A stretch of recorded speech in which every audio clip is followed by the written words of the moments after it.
Hi friends, this is Kamakshi. Welcome to my channel. So ఈరోజు ఈ వీడియోలో నేను సిఎస్సి ఎగ్జామ్ గురించి అసలు అసెస్మెంట్స్ మనం ఎలా తీసుకోవాలనేది డీటెయిల్స్ అయితే నేను ఇప్పుడు చెప్తున్నాను. సో ఫస్ట్ ఇక్కడ మనకి 10 ఎగ్జామ్స్ ఉంటాయండి. దాంట్లో ఫస్ట్ ఎగ్జామ్ ఎంటర్‌ప్రెన్యూర్ కోర్స్ అని. యాక్చువల్గా అయితే నేను ఎగ్జామ్ అనేది ఏది చదవలేదు, జస్ట్ నార్మల్గా మీకు క్లారిటీ ఇద్దాము అసలు ప్రాసెస్ ఎలా ఉంటుందనే దాని గురించి మాత్రమే నేను జస్ట్ ఎగ్జామ్ అటెంప్ట్ చేస్తున్నాను. సో ఇక్కడ మీరు చూడండి, అండ్ ఎంటర్‌ప్రెన్యూర్ ఫస్ట్ క్వశ్చన్కి an entrepreneur does the following activities.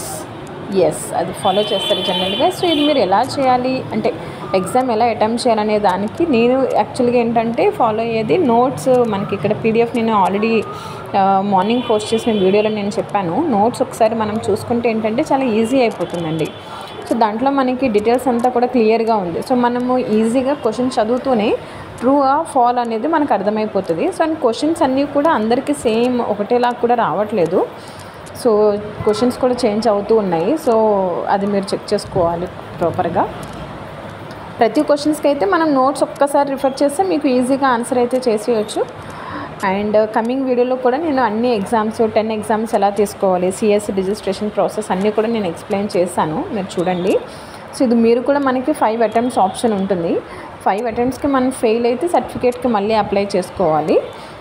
Process అయితే చాలా ఈజీగానే ఉందండి. డిజిటల్ సేవ ప్రాసెస్ డిజీ సేవకి మనం అప్లై చేయడానికి ఎగ్జామ్స్ ఇవన్నీ అసెస్మెంట్స్ ఇచ్చిన తర్వాత ఫైనల్ ఎగ్జామ్ అటెంప్ట్ చేసిన తర్వాతనే మనకి టెక్ సర్టిఫికేట్ వచ్చిన తర్వాత మనం ప్రాసెస్ అనేది చేయడానికి వస్తుంది. ఇక్కడ క్వశ్చన్స్ నేను యాక్చువల్గా ఏంటి క్వశ్చన్ అనేది కూడా ఏం చదవకుండానే జస్ట్ మీ రిఫరెన్స్ గురించి నేను చేశాను.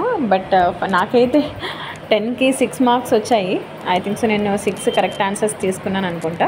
ఎగ్జామ్ మనం సబ్మిట్ చేసిన తర్వాత పైన మీకు ఇలా వచ్చేస్తుంది, కంగ్రాచులేషన్స్ మీ ఎగ్జామ్ సక్సెస్ఫుల్గా కంప్లీట్ అయింది అని. మళ్ళీ మనం ఏదైతే లాగిన్ డీటెయిల్స్ ఉంటుందో దానికి లాగిన్ అయిపోయి అసెస్మెంట్స్లోకి వెళ్ళిపోతే మన స్కోర్ ఎంత వచ్చింది అనేది మీరు చూడొచ్చు. సో ఈ విధంగా మన స్కోర్ వస్తుంది. Thank you friends, please subscribe my channel. Thank you.